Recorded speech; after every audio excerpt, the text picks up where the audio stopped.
espero que estén acompañando en YouTube también los videos, que termina siendo una herramienta muy buena para consolidar los conocimientos.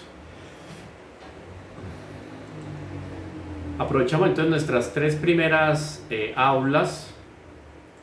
Aprovechamos nuestras tres primeras aulas para conversar al respecto del histórico de la doctrina. Vimos algunos elementos fundamentales dentro de la consideración de la teología y obviamente la doctrina como una ciencia, ¿no? Una ciencia que acompaña o que complementa el esfuerzo racional que el hombre pueda hacer con el auxilio meramente de su naturaleza humana. Ahora, cuando existe el insumo o un ingrediente superior, que es el de la fe, empiezan una serie de raciocinios, de discursos y de ejercicios intelectuales que hacen llegar al hombre mucho más allá de donde puede llegar la simple filosofía. Entonces, tenemos en un primer paso la filosofía y después nos vamos a encontrar con las explicitaciones que se hacen en la teología, porque ya tenemos un auxilio muy especial para esas explicitaciones. Y ese auxilio especial lo recibimos en la Sagrada Escritura, lo recibimos en la tradición y lo recibimos en el magisterio. ¿Está bien? Entonces son, digamos que, dos momentos dentro de la comprensión del hombre al respecto de ¿qué? Del cosmos, pero pasando el cosmos, yendo más allá del cosmos y de la creación, nos encontramos con Dios, al cual no debemos leer ni estudiar como un objeto, sino como un sujeto, ¿no? Porque Dios es persona. Y ahí entra propiamente la diferencia entre hacer un análisis frío de Dios o ateo de Dios y después lo que significa hacer propiamente un análisis espiritual, ya con una perspectiva espiritual y enriquecido por toda la visión y el espíritu crítico que nos da la fe. ¿Está bien? Bueno, entonces, no sé si tienen el documento ahí a mano. Yo les voy a compartir aquí el documento. Estamos ya a 29, son las 8:08, tenemos 2 minutos para cerrar el salón de clase, nadie más me entra. A ver.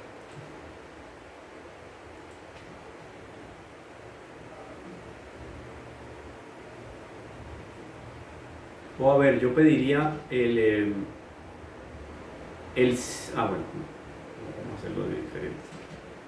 Lo voy compartiendo de vez en cuando.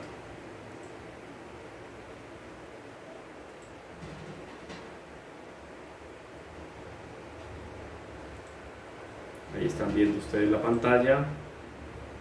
¿Todos ven bien? Colóquenme una manito o algo en comentarios, por favor, si están viendo bien la pantalla.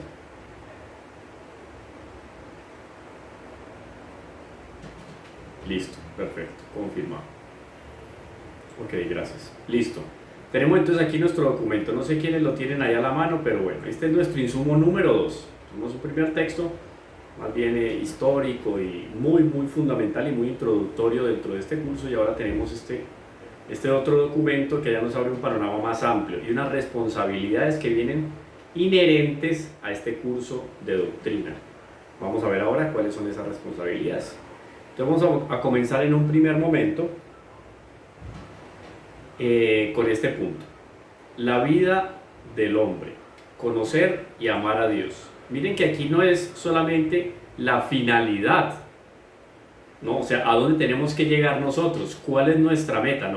No es solo llegar allá, no, es llegar, vamos a llegar todos, queramos o no queramos. ¿Llegamos a Dios o llegamos a la ausencia propiamente de Dios? Y una ausencia relativa, porque inclusive en el infierno, aquel lugar donde van los condenados, Dios tiene una presencia muy particular. Obviamente no es la misma presencia que Dios tiene en el cielo, y eso después lo podemos considerar mucho más despacio, pero por ser criaturas los demonios y por ser un lugar donde las almas de los condenados, debido a la justicia divina, están pasando y están pagando una pena por toda la eternidad, en ese lugar de alguna manera tiene que estar Dios presente, porque si no, ese lugar no existiría. O sea, Dios sustenta el infierno. Ahora bien, todos vamos a llegar allá, o al cielo o al infierno, no datum tercio. Si yo llego no hay una tercera opción. Si yo llego al purgatorio va a ser simplemente de paso. Entonces, de llegar, llegamos todos. Ahora bien, la vida propiamente del hombre desde el primer momento de su concepción, ¿a qué hace relación? ¿Cuál es la meta? ¿Cuál es la finalidad del hombre? La finalidad del hombre, conocer y amar a Dios. ¿Está bien? Listo. Uy, se salvó quien entró ahí porque ya la última para entrar al salón. Se cerró la puerta. Bueno, entonces, la vida del hombre. Conocer, perdón, me salí aquí de esto. Conocer y amar a Dios. Entonces, aquí hay unos textos muy interesantes de Juan, de Pablo a Timoteo, y tenemos un texto de Lucas en los Hechos de los Apóstoles, capítulo 4, versículo 12.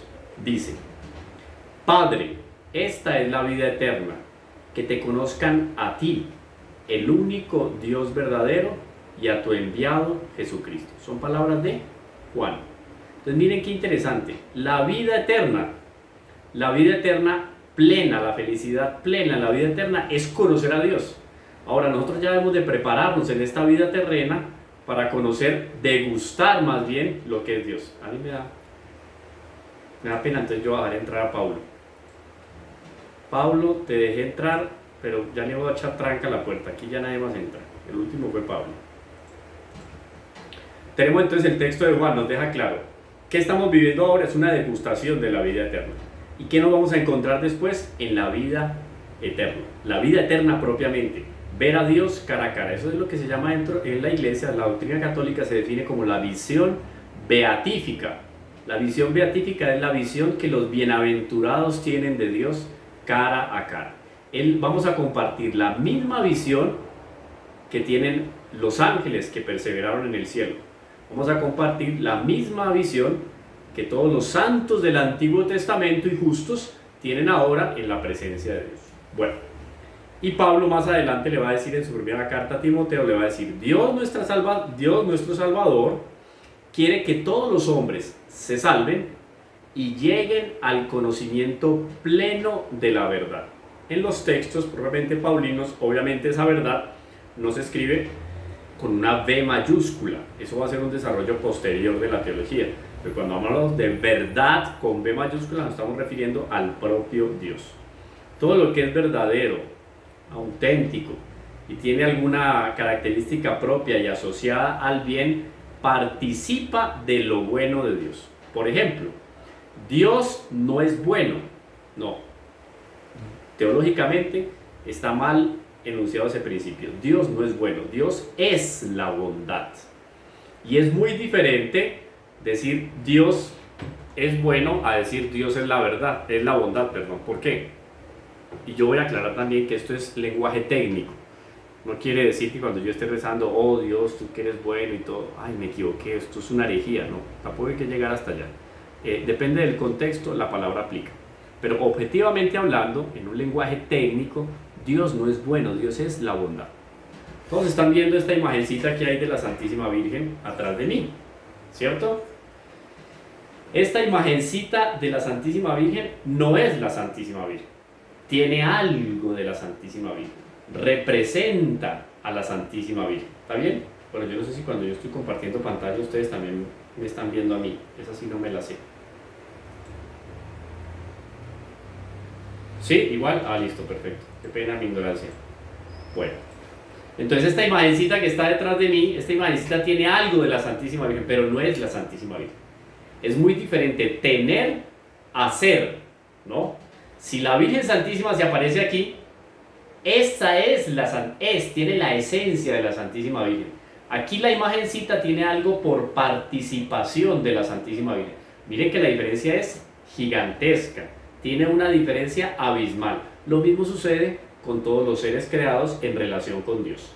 Si yo soy bueno, yo no puedo llegar a ser la bondad. El único que es la bondad es Dios.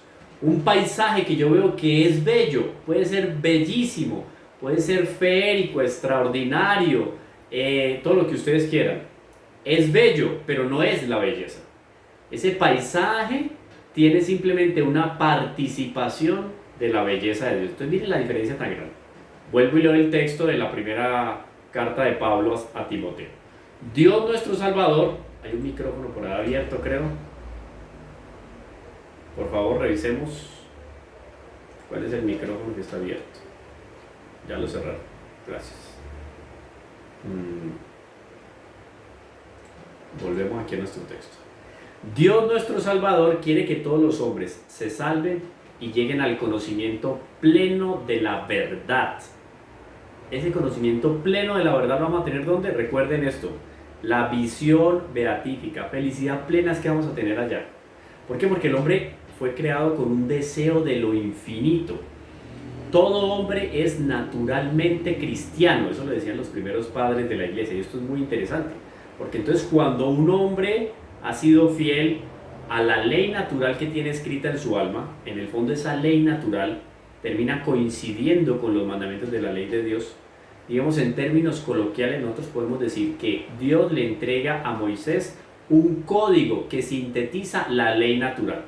Eso está en el alma de todos los hombres, judíos, hayan nacido en cualquier tipo de cultura, en cualquier tipo de zona geográfica, en cualquier época de la historia, tiene una ley natural, y esa ley natural es compartida por todos los hombres. El hombre, por el hecho de tener naturaleza humana, tiene inscrita en su alma la ley natural. Ay, ¿qué vamos a hacer aquí? ¿Ustedes qué dicen? ¿Lo dejo entrar o no? ¿Dejo entrar a Andrea Colorado? ¿Ustedes qué dicen? Ah, bueno, listo. Ahí la dejamos entrar a pesar de que llegó tarde, no hay problema. Bueno, entonces, sigo contándoles acá. Y esto es muy interesante, este principio, porque a mí me va a dejar claro cómo la naturaleza del hombre está íntimamente relacionada con la revelación, coincide. Por eso es que el hombre se encanta cuando encuentra la doctrina. Cuando nosotros leemos todo lo que hemos compartido acá, yo creo que ustedes dicen, pero qué bonito esto. Aunque yo no lo sabía así tan claramente, esto coincide con lo que mi alma busca para descansar y satisfacer ¿qué? Ese deseo de llenarse de la verdad.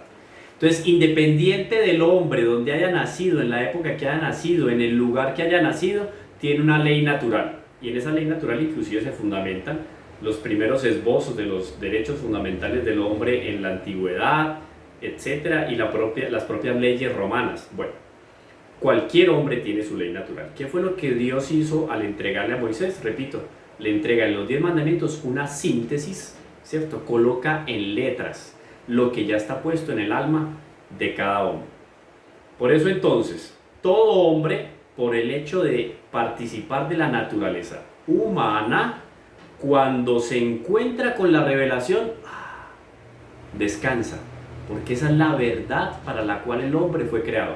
Pero ahí no está la verdad universal y objetivamente, ahí no está, ahí hay algo de la verdad. La verdad con B mayúscula, el hombre la va a encontrar y se va a satisfacer plenamente, ¿dónde?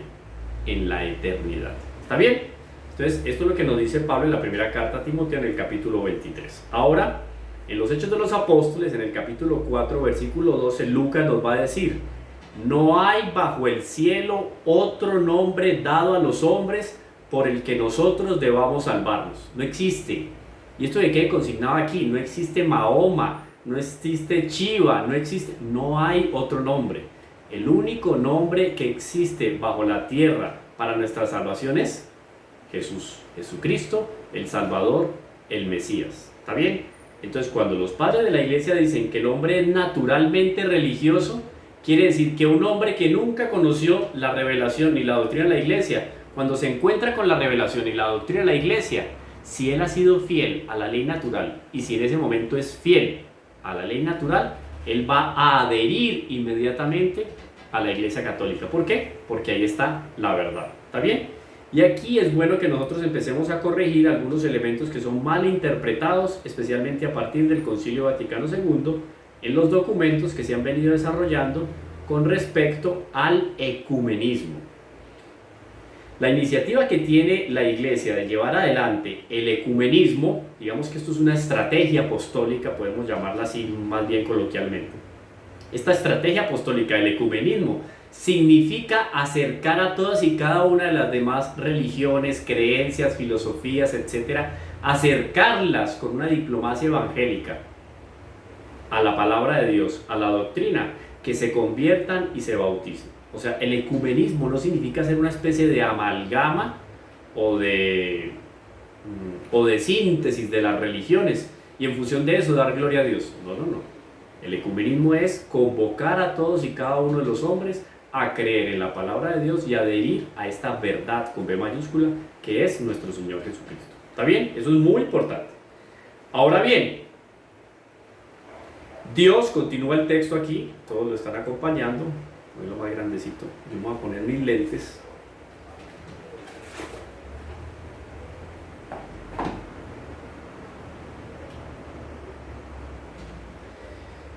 Dice entonces el texto, lo más grande por si alguien está por ahí entrando en... Uy, no me da tanto, chiquitín, voy a poner aquí 185. Creo que ahí sí me da. Listo. Dice, Dios, infinitamente bienaventurado en sí mismo, en un designio de pura bondad, ha creado libremente al hombre para hacerle partícipe de su vida bienaventurada. Entonces es un acto de amor. Dios es un ser contingente. Nosotros somos, Dios es un ser necesario. ¿Qué dije? Acabo de decir, perdón. Los hombres somos contingentes, ¿no? ¿Por qué? Porque necesitamos de Dios. Y Dios es un ser necesario. Él no necesita de nadie. Él se basta a sí mismo. Entonces, ¿por medio de qué acto Dios crea todo lo visible y todo lo invisible? Por un acto de amor. Y queda aquí eso clarísimo en esa primera línea. Por eso, como somos fruto de un acto de amor, por eso en todo tiempo y en todo lugar, Dios se hace cercano del hombre. Vayan ustedes a la llanura de la Mesopotamia en la antigüedad. Vamos a la Ur de Caldea por allá. Varios miles de años antes de Cristo y mucho más antes de nuestra existencia contemporánea. Nos vamos a encontrar con un personaje llamado Abraham. En esos momentos, hasta ese lugar, en todo tiempo y lugar, Dios se hace cercano del hombre. Y ese hombre politeísta, llamado Abraham, Dios lo rescata del politeísmo y es propiamente el nacimiento del monoteísmo. Las tres grandes religiones del mundo, el cristianismo, el judaísmo y el islam, tienen como único padre en la fe. ¿Por qué? Porque es el más antiguo de los padres en la fe, Abraham. Dios entonces se hace cercano al hombre, le llama y le ayuda a buscarle. O sea, no es solamente que Dios se empieza a manifestar, no. Dios como que va empujando a lo largo de la historia al hombre, le da lentes para poder ver a Dios y distinguirlo. Señor, ¿dónde estabas que no te veía? Pues estaba ahí. Estoy dentro de ti, tan dentro de ti, más de lo que tú mismo estás en ti mismo. Eso lo dice San Agustín al respecto de Dios. Dios, yo te buscaba afuera y tú estabas dentro de mí, ad intime. Convoca a todos los hombres que el pecado dispersó a la unidad de su familia, la iglesia. Entonces es una síntesis muy especial de toda la intención que Dios ha tenido desde el primer momento en que Adán y Eva le dan las espaldas a Dios. ¿Cuál es la intención de Dios? Aquí está claramente. Está convocar a los hombres a la unidad y traerlos a su familia para acogerlos en la iglesia, la esposa mística de Cristo. Ahora, para lograrlo, llegada la plenitud de los tiempos, envió a su Hijo como Redentor y Salvador. ¿Cuál es la plenitud de los tiempos? Y esto es un principio que deja establecido Pablo en sus cartas. La plenitud de los tiempos es el aparecimiento histórico de nuestro Señor Jesucristo. ¿Está bien? En Él y por Él llama a los hombres a ser en el Espíritu Santo sus hijos de adopción y por tanto los herederos de su vida bienaventurada. Es muy claro, ¿no? Entonces, para podernos guiar, o sea, Dios no solamente quiere que vayamos a Él, no, Dios dispone todas y cada una de las herramientas, de los insumos necesarios, de los caminos necesarios para que nosotros lleguemos a Él. Para que esta llamada resonara en toda la tierra, Cristo envió a los apóstoles que había escogido, dándoles el mandato de anunciar el Evangelio. Entonces, aquí la doctrina de la iglesia es muy interesante porque entonces nos va dejando claro para qué es la doctrina. Aquí poco a poco nos va a ir involucrando en la necesidad de nosotros conocer la doctrina y de evangelizar a partir de la enseñanza, de la doctrina y de la palabra de Dios. Entonces, si mi verdadera felicidad está en conocer y amar a Dios, ¿cómo voy yo a conocer a Dios? Bueno, lo dice también la Sagrada Escritura. La creación es un libro abierto mediante el cual podemos leer la presencia de Dios. Eso es una manera de Dios revelarse. Pero además de eso, aparece también la revelación en la Escritura. La revelación dentro de la misma creación aparece de una manera más evidente en aquel que yo tengo más cerca de mí. Mi esposo, mi esposa, mis hijos, el hombre con el hombre en su relación empieza a conocer más profundamente a Dios. Y conociendo a Dios en el otro, lo ama en el otro, y de ahí entonces va a tener una ligación especial y una unidad especial con Dios. Bueno, entonces, para que esta llamada resonara en toda la tierra, Cristo envió a los apóstoles que había escogido, dándoles el mandato de anunciar el Evangelio. Aquí es Mateo en el capítulo 28, versículo 19. ¿Qué nos dice Mateo? Id pues, haced discípulos a todas las gentes, bautizándolas en el nombre del Padre, y del Hijo, y del Espíritu Santo, y enseñándoles a guardar todo lo que yo os he mandado. Y sabed que yo estoy con vosotros todos los días hasta el fin del mundo. No es yo estaré, estoy, porque nunca dejó de estar, ni nunca dejará de estar con nosotros. Repito, y sabed que yo estoy con vosotros todos los días hasta el fin del mundo. Mateo capítulo 28, versículo 19. Fortalecidos con esta misión, los apóstoles, aquí pues obviamente entran apóstoles, discípulos y santas mujeres, salieron a predicar por todas las partes, colaborando el Señor con ellos, claro, porque el Espíritu Santo tiene que infundir en el alma de aquellos que se encuentran con ese testimonio y con esa predicación de los apóstoles y de los discípulos, para que el corazón se entusiasme con esa revelación y pida para unirse a esa iglesia, bautismo. Entonces repito, fortalecidos con esta misión, los apóstoles salieron a predicar por todas las partes, colaborando el Señor con ellos y confirmando las palabras con las señales que la acompañaban. Eso quiere decir milagros, portentos y signos. Esto nos lo confirma Marcos en el capítulo 16. Ahora bien, esto es muy interesante. Quienes con la ayuda... Perdón, que es que yo estoy escuchando a mí me resuena aquí. No sé si es esto.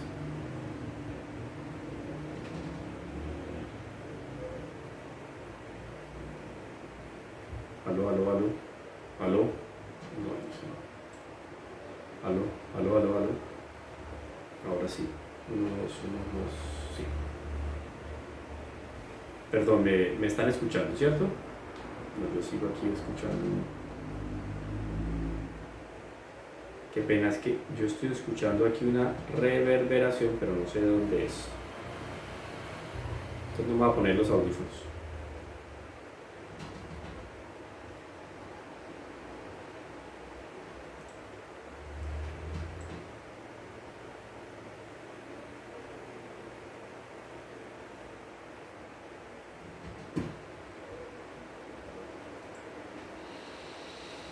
Listo. Ahora bien, quienes con la ayuda de Dios han acogido el llamamiento de Cristo y han respondido libremente a ella, se sienten por su parte urgidos por el amor de Cristo a anunciar por todas partes en el mundo la buena nueva. Esto es la gracia de Dios que dentro de los apóstoles los llama, los convoca a comunicar eso que ellos han revelado. Este tesoro recibido de los apóstoles ha sido guardado fielmente por sus sucesores. Ahora bien, y esto es muy importante, aquí entonces, de una manera muy diplomática, la doctrina empieza a nosotros a involucrarnos en este papel y esta misión de ser apóstoles. Porque una cosa es yo decir la acepción de apóstoles como aquel primer grupo de hombres que acompañaron a nuestro Señor en su vida pública. Ahora nosotros, por una comunicación dentro de ese cuerpo místico de Cristo, también somos apóstoles, aunque en otra dimensión muy diferente. Oído. Qué pena, pero yo sigo escuchando aquí. Yo no sé si es que... No sé qué pasa. Yo voy a abrir un poco más la ventana. Discúlpenme un momento. A ver si así sale el sonido y que no entiendo qué pasa.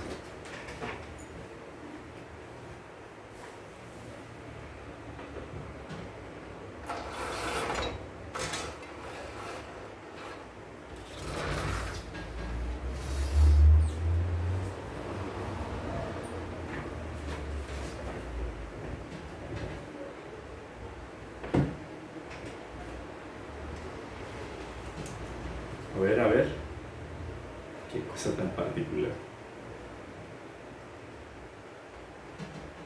Es más curioso, yo no sé dónde estoy oyendo. Bueno, vamos para adelante.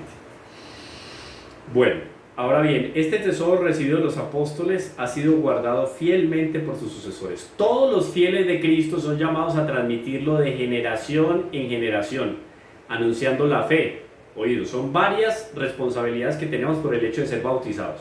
Entonces, llamados a transmitirlo de generación en generación. No solamente yo, para mis beneficios, sino debo de asumir esa doctrina de la iglesia en mi vida, obviamente, y transmitirla a los otros. Transmitirlo de generación en generación, anunciando la fe, viviéndola en la comunión fraterna, y miren esto, celebrando en la liturgia y en la oración. Y esto me da a mí, curiosamente, me da las diferentes partes en las cuales está dividido el catecismo de la iglesia. Transmitir de generación en generación, anunciando la fe, ¿no? Creo en Dios, viviéndola en la comunión fraterna, oído, entonces estamos hablando ahí de sacramentos, vamos a hablar de oración, etcétera, celebrándolo en la liturgia y en la oración. Y esto fundamentado, obviamente, en los hechos de los apóstoles. Esto es muy importante. Yo les hablé en un inicio, desde un inicio les dije que el hecho de nosotros estudiar la doctrina de la iglesia nos va a obligar, mira, esto es una obligación perentoria, de que cada uno de nosotros transmita ese conocimiento a los demás. Ahora bien, que hay un texto muy bonito que saqué del catecismo, la primera convicción es que la vida eterna, el sentido de la existencia consiste en que el hombre no camine a ciegas. Entonces mire que yo tengo un deber para que con el otro, un deber para con el otro, de tal manera que él no camine a ciegas. O sea, si yo ya no estoy caminando a ciegas, yo tengo que compartir la gracia que he recibido. ¿Cuál es la gracia que he recibido? Pues de saber distinguir cuál es el camino, la verdad y la vida. En función de eso yo voy a encontrar la felicidad ya aquí en la tierra y una felicidad superior e incomparable en la eternidad. ¿Qué dicen ustedes? Ah, pero Adriana estaba ahorita en la... No sé por qué la expulsó. Bueno, a veces pasa eso. La expulsó la plataforma. Bueno, entonces la primera convicción es que la vida eterna, el sentido de la existencia consiste en que el hombre no camine a ciegas. Entonces si yo ya no estoy caminando a ciegas o no estoy tan ciego porque ya estoy conociendo más de Dios, estoy amando más a Dios, yo tengo una responsabilidad de ayudar a mi prójimo también para que pueda seguir por el verdadero camino que le lleva a la felicidad. Felicidad también con F mayúscula. No de palos ciegos, como se dice, sino que el hombre viva de cara a la realidad, que el hombre conozca a Dios, conozca a su Padre, conozca de dónde ha venido y conozca a dónde va. Esas son las preguntas típicas que el hombre se ha hecho siempre a lo largo de la existencia, inclusive dentro de la misma filosofía. ¿De dónde vengo? ¿Dónde estoy? ¿Y para dónde voy? Es una pregunta típica, particular, inherente a la naturaleza humana. Entonces, para que las personas no anden perdidas, Dios se revela y le dice, tranquilo, que su camino es por allá. Es que la vida del hombre, la vida eterna, la vida, como la verdad, con mayúscula, porque nosotros a veces por vivir entendemos subsistir, ir tirando, ir desechando, ir cambiando. No, la vida, lo que verdaderamente nos llena, lo que me da plenitud, es conocer a Dios. Entonces, si el hombre es naturalmente religioso, si el hombre ya por naturaleza busca a Dios, es porque es lo único que le va a dar la verdadera y auténtica felicidad. Es conocer la fuente de mi vida, conocer a Dios y conocer a Jesucristo, porque es el enviado de Dios. Entonces, en función de esa necesidad que tenemos de conocer a Dios y amarlo, pues obviamente viene un compromiso. Es este compromiso que colocamos en este punto número 2. Transmitir la fe. Aquí vamos a entrar ahora a un documento que no se los anexé porque es más bien largo, pero algún trecho vamos a tratar de socializar acá. A ver, entonces, empieza a hacerse efectiva la misión de los apóstoles y los discípulos una vez nuestro Señor sube en cuerpo y alma a los cielos. La Santísima Virgen está acá. De una manera muy sabia, Dios quiere dejar a la Santísima Virgen para que nuestra vida se convierta en un lenitivo, en una especie de calmante, de bálsamo que amortigüe el dolor inmenso en el corazón de los apóstoles y de los discípulos por la partida de nuestro Señor. Me voy yo, pero les dejo a mi madre. Obviamente, las comparaciones ahí no vendrían al caso porque estamos hablando de Dios y una criatura meramente humana como es Nuestra Señora.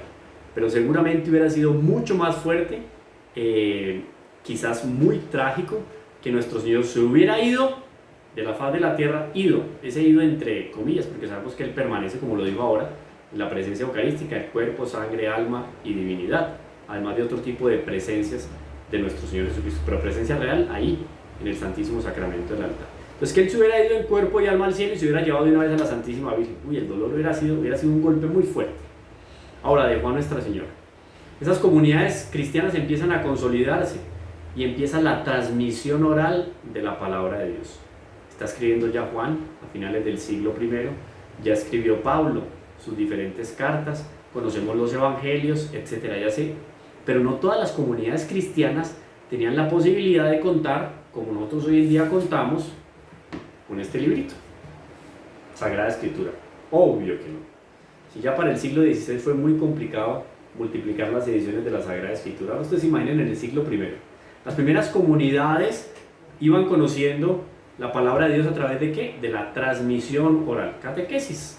Muy pronto se llamó catequesis al conjunto de los esfuerzos realizados en la iglesia para hacer discípulos. Entonces, claro, la manera de hacer crecer esa primera comunidad cristiana, esos seguidores de Jesús, era hablar de Jesús, entusiasmar al otro. Entonces, no sé, se reunían una noche en la casa de Juan. Bueno, además que Juan tenía la Santísima Virgen. Me imagino pues lo que le tocó hacer. Por algo se fue a vivir a Éfeso, para que no acosaran tanto a la Santísima Virgen y pudiera vivir un poco tranquila. Todo el mundo quedaría entusiasmadísimo de poder ir a visitar a Juan y de una vez conversar con Nuestra Señora. ¡Wow! Que fue de los asuntos, de las primeras estrategias muy inteligentes, y seguramente pues iluminado por el Espíritu Santo, no solo un esfuerzo natural. Lucas, iluminado por el Espíritu Santo, de los primeros pasos que dio en función de consolidar todo su trabajo en el Evangelio y en los Hechos de los Apóstoles, es ir a visitar a Juan, que está con la Santísima Virgen, y por eso entonces conocemos el Evangelio de la infancia de Jesús, porque Nuestra Señora le contó detalles especiales a Lucas al respecto de la vida íntima en Nazaret, etc. Bueno, entonces se reunían, no sé, en la casa de Juan, otra vez iban a la casa de Judas Tadeo, y en la noche conversaban al respecto de la vida de nuestro Señor, recordaban los milagros, esto, lo otro, los discípulos escuchando, seguramente las casitas pequeñas, así llenas de gente, personas por la ventana escuchando lo que iba contando el apóstol, y se iba iluminando, porque claro, ya había recibido el Espíritu Santo, entonces literalmente salía fuego de sus ojos de entusiasmo, y ese fuego que le calentaba el cuerpo y su corazón se transmitía a los demás.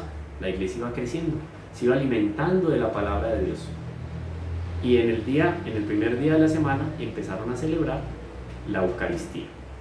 Entonces, muy pronto se llamó catequesis al conjunto de los esfuerzos realizados en la iglesia para ser discípulos, para ayudar a los hombres a creer que Jesús es el Hijo de Dios, a fin de que, creyendo esto, tengan la vida en su nombre, y para educarlos e instruirlos en esta vida y construir así el cuerpo de Cristo. Esas son palabras de San Juan Pablo II. Y este es un texto muy bonito. Vamos a ir acá. Que esto nos dé clic, a ver si nos manda o no nos manda.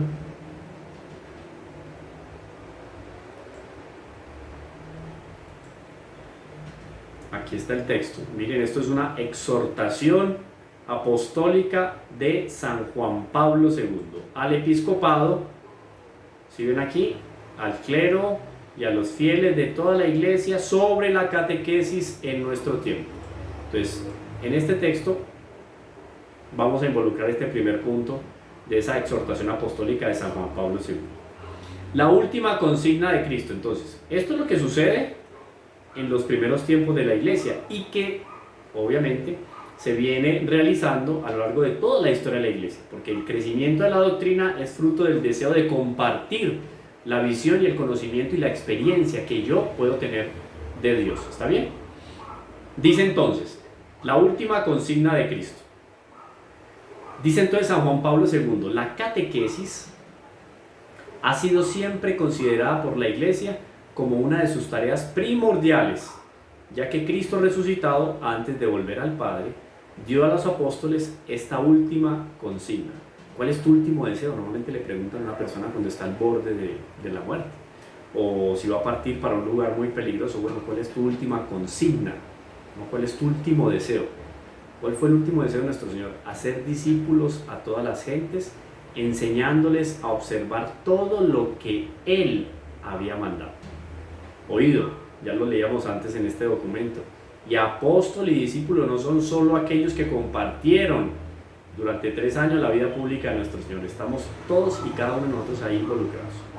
Nuestro Señor, dice ahí el texto, Él les confiaba de este modo la misión y el poder de anunciar a los hombres lo que ellos mismos habían oído, visto con sus ojos, contemplado y palpado con sus manos, acerca del verbo, el verbo de vida, del propio nuestro Señor Jesucristo. Entonces ya Dios no se queda solamente aquí como una idea, es una experiencia de vida que se transmite a través de ¿qué? De la palabra. Eso es catequesis, pero no se queda ahí la catequesis. Siendo yo pintor, por ejemplo, yo también puedo expresar mi experiencia de Dios a través de la pintura, a través de la música, a través de la gastronomía, la comida, a través de la ciencia en general. Cuando yo deseo hacerle un bien al prójimo, puedo tener grandes hallazgos en materia de medicina.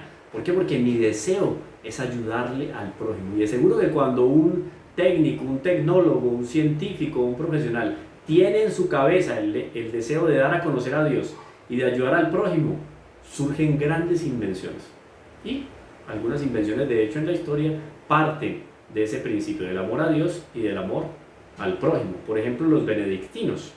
Los benedictinos, yo creo que les conté aquí en algún momento, ellos no hicieron una promesa por sacrificio de no consumir carne. Entonces, en los conventos de Cluny, pues, y de casi todos los benedictinos, porque fue variando un poco la regla, no comían carne. Entonces, los benedictinos idearon preparar platos alternativos, obviamente para cubrir esa carencia y alimentarse bien, porque dentro de la regla de San Benito está el famoso principio de ora et labora. Reza, ¿no? Ora y trabaja. Entonces, ¿cómo trabajar si solo oró y no comió nada? Tiene que comer bien, dormir bien, ¿no? Obviamente rezar, y ahí el trabajo es muy fructífero. Ahora bien, como no comían carne, entonces los benedictinos tienen en sus recetas alrededor de unas 300 maneras de preparar huevos. Y usted va a algunos restaurantes, aquí en Medellín puede encontrar uno que otro donde usted puede pedir huevos benedictinos. Es una receta exquisita. ¿Fruto de qué? Del amor de Dios. Estos hombres que tenían en su corazón a Dios de una manera especial empezaron a producir recetas particulares y así sucesivamente. Creo que la otra vez les hablé de la pizza, bueno, etc. Bueno, Él les confiaba de este modo la misión y el poder de anunciar a los hombres lo que ellos mismos habían oído, visto con sus ojos, contemplado y palpado con sus manos acerca del verbo de vida. Al mismo tiempo, les confiaba la misión y el poder de explicar con autoridad lo que Él les había enseñado, sus palabras y sus actos, sus signos y sus mandamientos.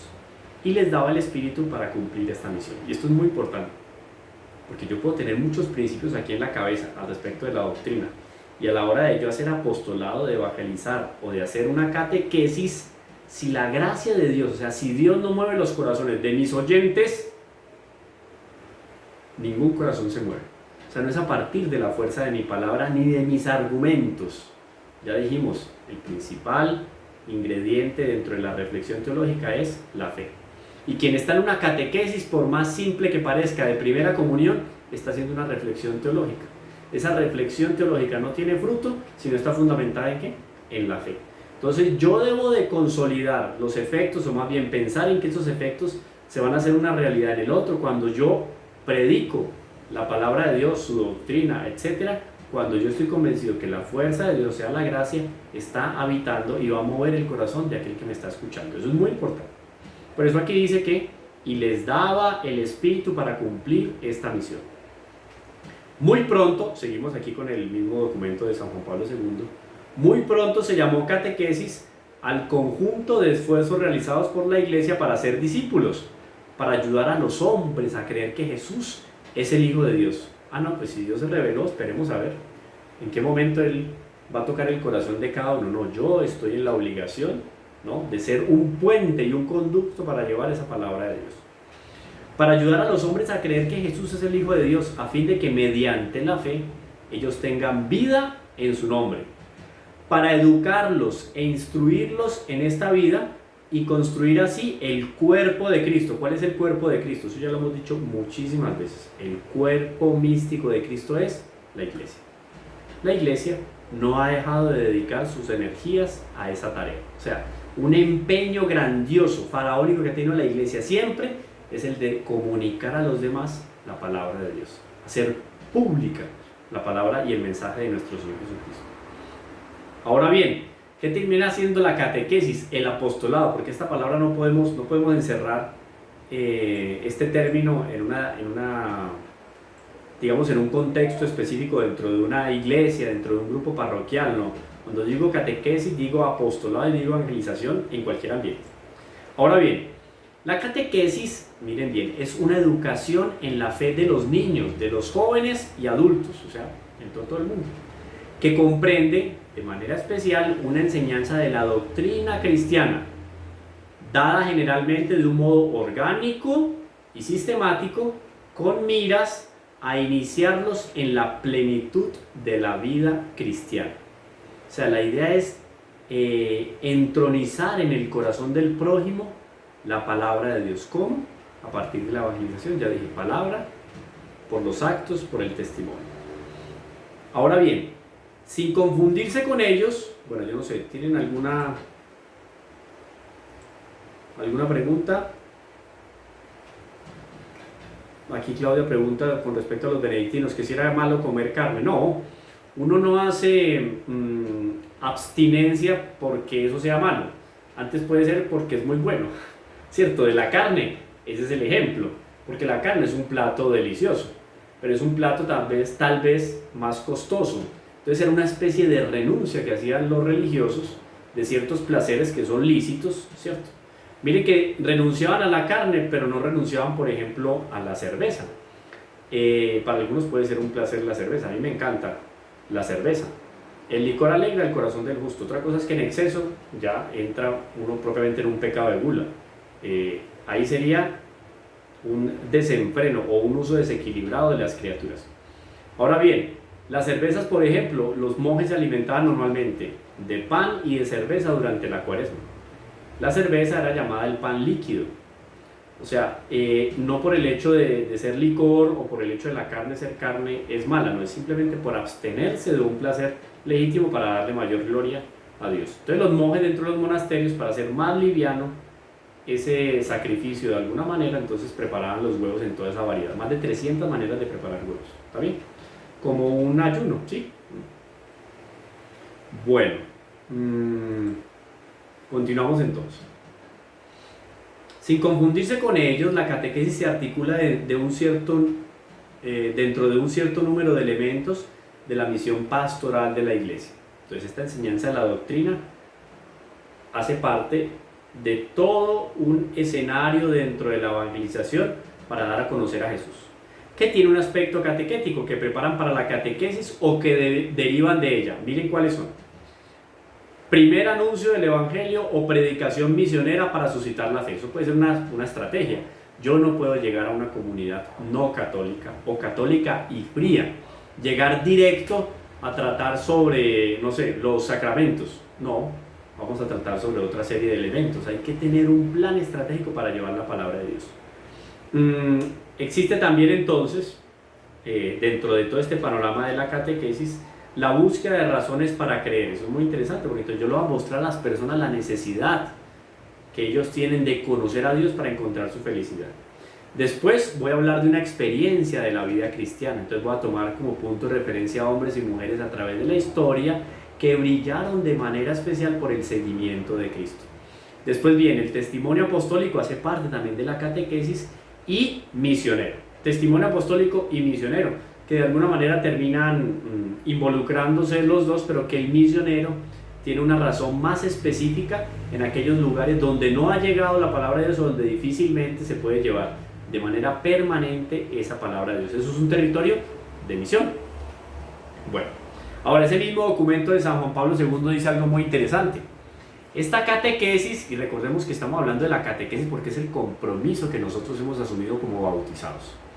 La catequesis está unida íntimamente a la vida de la iglesia. No solo la extensión geográfica y el aumento numérico de la iglesia, sino también y más aún su crecimiento interior.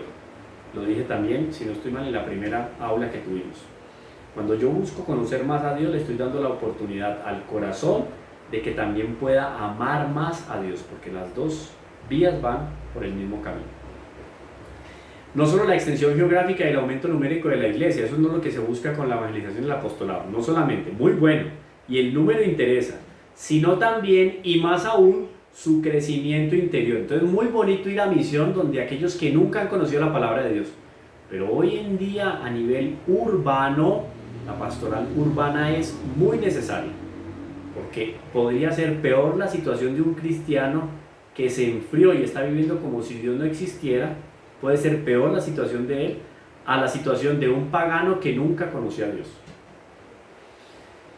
Más aún su crecimiento interior, su correspondencia con el designio de Dios dependen esencialmente de ella. Esto es muy interesante porque entonces traza un elemento importantísimo dentro de la catequesis. Ahora bien, los periodos de renovación de la iglesia son también